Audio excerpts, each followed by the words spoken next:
Good morning student. Today our topic is keeping healthy, तंदुरुस्त रहना।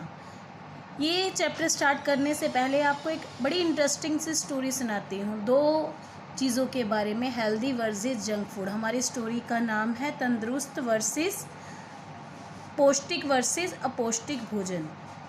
ये दो भाई बहनों की कहानी है। एक भाई होता है जग्गी, वो दाल, वेजिटेबल, चपाती खाना पसंद नहीं करता। He would often skip his meals and instead वो हमेशा अपना खाना छोड़ देता है और इसकी बजाय chips, candy, chocolate, ice cream, soft drink, burger और पिज़्ज़ा खाता है। ग्रेजुअली मतलब धीरे धीरे he became fat and lazy. वो धीरे धीरे मोटा और सुस्त हो जाता है। ही लैक्ड द एनर्जी, लैक्ड होता है कमी, उसमें ऊर्जा की, शक्ति की भी कमी आ जाती है। And stamina to play sports, और शक्ति भी, उत्साहहीन भी इतना हो जाता है कि खेल भी नहीं पाता। He could not focus on studies, वो अपनी स्टडी पे भी फोकस नहीं दे पाता। और दूसरे ही हाथ उसकी एक सिस्टर है प्रीतो, वो हमेशा हेल्दी फूड खाती है, दाल, चपाती, राइस, वेजिटेबल और फ्रेश फ्रूट्स खाती है। शी ऑलवेज स्टे अवे, और हमेशा बर्गर, पिज़्ज़ा, सॉफ्ट ड्रिंक वगैरह से दूर रहती है। वो उसके कंपैरेटिवली लंबी और मजबूत है। वो स्टडी और स्पोर्ट दोनों में बड़ी अच्छी है। Who do you think was healthier of the two and why? अब तुम सोचो कि तुमने किसकी तरह बनना है, जग्गी की तरह या प्रीतो की तरह, क्योंकि हर एक स्टोरी के पीछे एक मॉरल होता है। तो इसका मॉरल यही है कि हमें भी हेल्दियर फूड खाना चाहिए। इस चैप्टर को पढ़ने के बाद आप अच्छे से समझ जाएंगे कि हमें हेल्दियर फूड क्यों खाना चाहिए।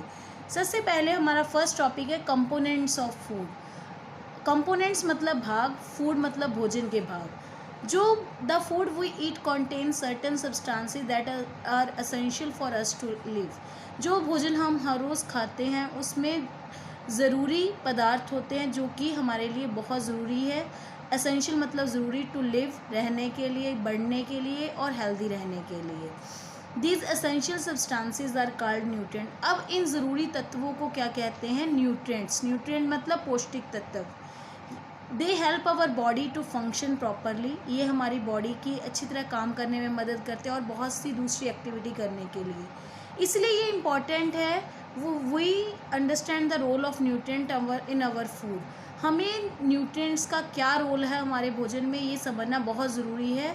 And recognise the various food that contain these nutrient. और उन रिकॉग्नाइज होता है पहचानना, और बहुत से उन भोजन को पहचानना भी ज़रूरी है जिनमें ये न्यूट्रिएंट होते हैं। जो मेन न्यूट्रिएंट्स हैं जिसकी हमारी बॉडी को ज़रूरत होती है वो है proteins, carbohydrates, fats, minerals and vitamins. Other than these main nutrients, in main nutrient के अलावा हमें कुछ और चीज़ों की भी, कुछ मात्रा में और चीज़ों की भी ज़रूरत होती है। Roughage and water to function properly. Roughage होता है मोटा चारा या रेशा, और पानी अपने शरीर में, शरीर को अच्छी तरह काम करने के लिए। ये हमें कोई न्यूट्रिटिव वैल्यू नहीं देते, लेकिन ये बहुत ज़रूरी है। सबसे पहले हम डिस्कस करेंगे प्रोटीन्स। हमारे भोजन को तीन मेन कैटेगरी में डिवाइड किया है: body building food, energy giving food and protective food. Protein किस कैटेगरी में आते हैं? बॉडी बिल्डिंग, जो हमारे शरीर को बनाए। प्रोटीन हमारी बॉडी को बनाते हैं और हमें बढ़ने में मदद करते हैं। ये हमारी बॉडी को लंबा और मजबूत बनाते हैं। That's why growing children need more protein. जैसे कि आप लोग बढ़ते बच्चे हो, आपको भी ज़्यादा प्रोटीन की ज़रूरत है। हमारे हेयर, नेल्स, मसल्स, मांसपेशियाँ, शरीर के और हिस्से प्रोटीन्स के बने होते हैं। Proteins also help in the repair and maintenance of our body. हमारे शरीर की मरम्मत और रख रखाव के लिए भी प्रोटीन्स की ज़रूरत है। Old cells in our body are constantly dying.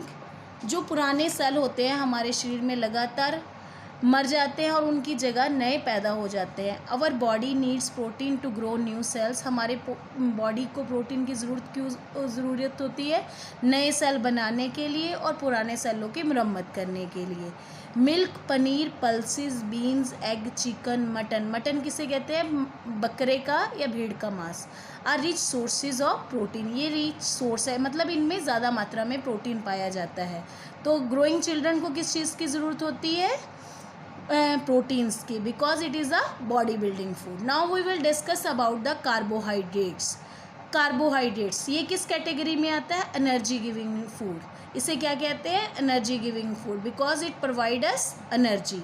Carbohydrates are the most important source of energy for our body. ये हमारी बॉडी में एनर्जी का बहुत बढ़िया सोर्स है. हमारी बॉडी को अच्छी तरह से काम करने, एनर्जी के, our body needs energy to function. काम करने के लिए हमारी बॉडी को ताकत की ज़रूरत है.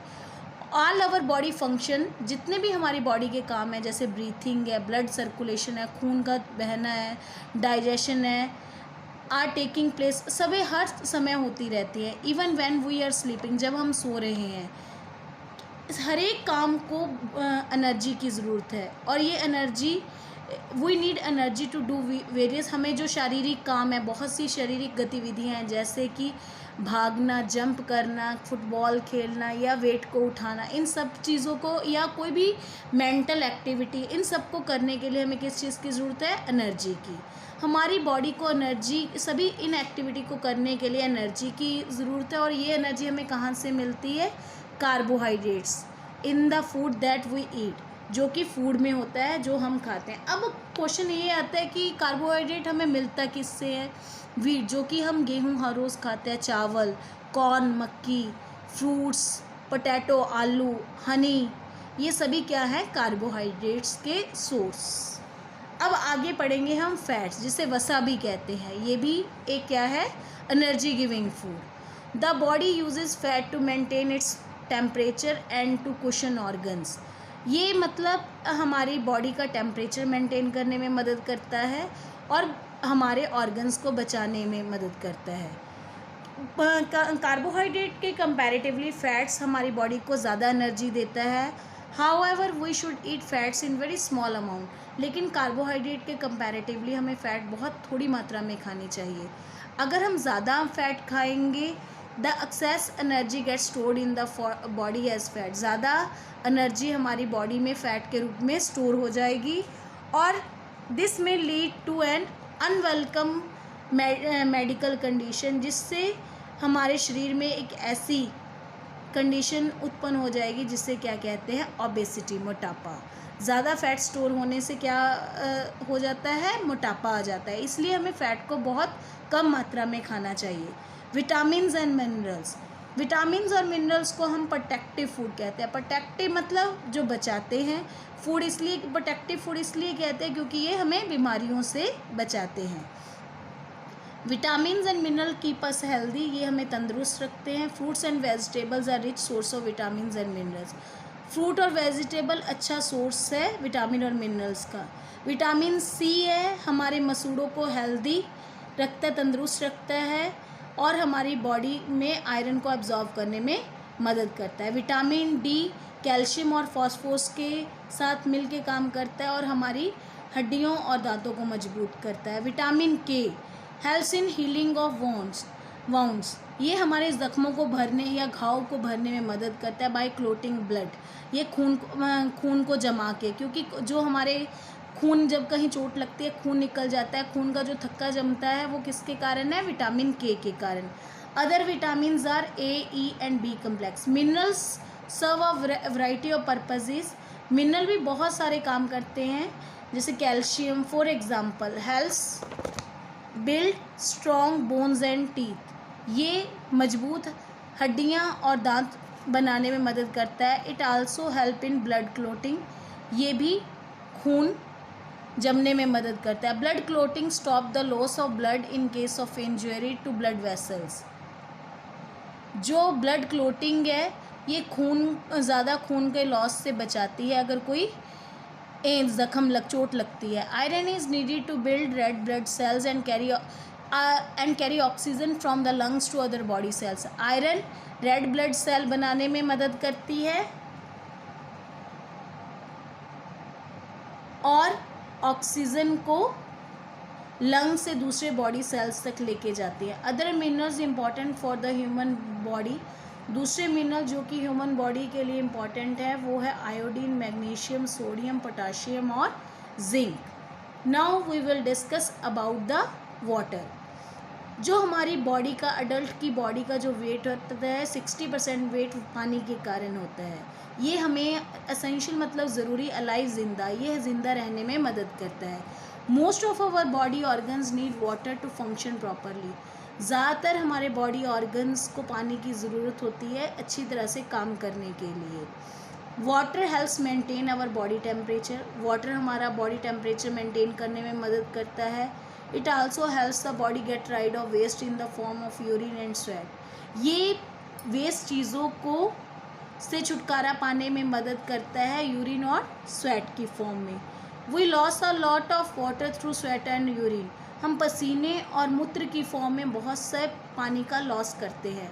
To compensate for this loss, इस कमी को पूरा करने के लिए we must drink water at regular intervals. हमें पानी नियमित रूप से पीना चाहिए। Doctors advise to drink about 6 to 8 glasses of water in a day. Doctor भी हमें 6 से 8 ग्लास पानी हर रोज़ पीने में मदद करते हैं।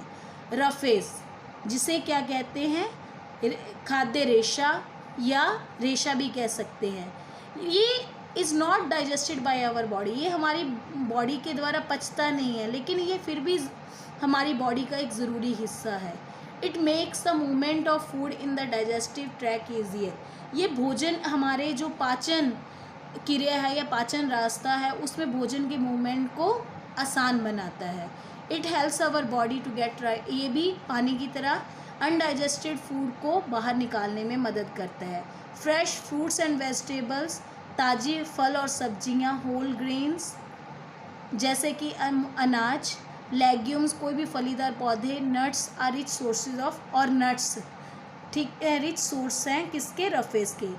Lack of fibre in our diet, अगर फाइबर की कमी हो जाए हमारे डाइट में, कैन रिजल्ट इन कॉन्स्टिपेशन, तो इससे कब्ज की समस्या हो जाती है। कब्ज क्या होता है, जिसके द्वारा हम फ्रेश नहीं हो पाते। When you do not go for toilet, that is known as constipation.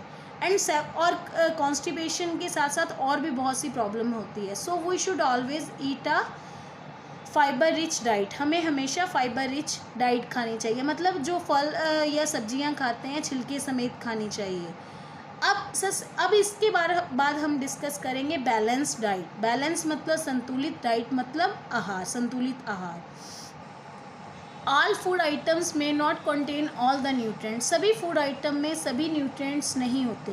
Certain food में be rich in one nutrient, कुछ फूड तो एक न्यूट्रिएंट रिच होते हैं और कुछ में but might lack other nutrient, मगर उनमें कुछ की कमी होती है। The best way to eat is to include a variety of foods in our diet, इसीलिए हमें बहुत सारी वैरायटी को अपने भोजन में शामिल करना चाहिए। टू इंश्योर दैट वी, ताकि हमें यकीन हो जाए कि हमें सभी न्यूट्रिएंट मिल जाए। Look at the food pyramid, इस फूड पिरामिड को देखो, shown here. It shows different food groups arranged in the shape of pyramid, जिसमें अलग अलग फूड ग्रुप पिरामिड की शेप में अरेंज है। नाउ इस पिरामिड में आपको दिखाया गया है कि हमें ग्रेन्स और वेजिटेबल को ज़्यादा खाना चाहिए, ये नीचे दिखाया गया है। अब ग्रेन्स में ज़्यादा क्या आ जाता है, eat more of whole grains, vegetables and fresh fruits. इसमें हमें विटामिन्स, मिनरल्स, कार्बोहाइड्रेट को ज़्यादा मात्रा में खाना है। मिल्क, एग और meat in moderate amount. Milk, egg और मीट किसके सोर्स है, प्रोटीन के, इसको सही ठीक ठाक मात्रा में खाना है। और फैट्स को बहुत ही कम मात्रा में। अभी आप समझे, कार्बोहाइड्रेट, विटामिन्स और मिनरल्स ये हमें ज़्यादा क्वांटिटी में खाने हैं, प्रोटीन मॉडरेट अमाउंट में, और fat very less amount. As you know, fat lead to obesity. Now it is recommended that we eat more food. It is recommended that we eat more food from the food groups at the bottom. अब ये सलाह दी जाती है, ये सुझाव दिया जाता है फूड ग्रुप में जो सबसे नीचे होता है उसे सबसे ज़्यादा खाना चाहिए। The food group at the top has to be consumed in very small amount. जैसे कि हम पहले ही डिस्कस कर चुके हैं कि जो टॉप में है उसे बहुत कम मात्रा में खाना चाहिए। We should always take a balanced diet that contains food from each food in right amounts. हमें बैलेंस डाइट लेनी चाहिए जिसमें हर एक ग्रुप में से फूड सही मात्रा में हो। अब क्वेश्चन ये आता है, आखिर बैलेंस डाइट है क्या? ये वो डाइट है जो हमारी बॉडी को सभी ज़रूरी न्यूट्रिएंट्स सही मात्रा में देती है। Thank you students. Now we will meet in our next lecture.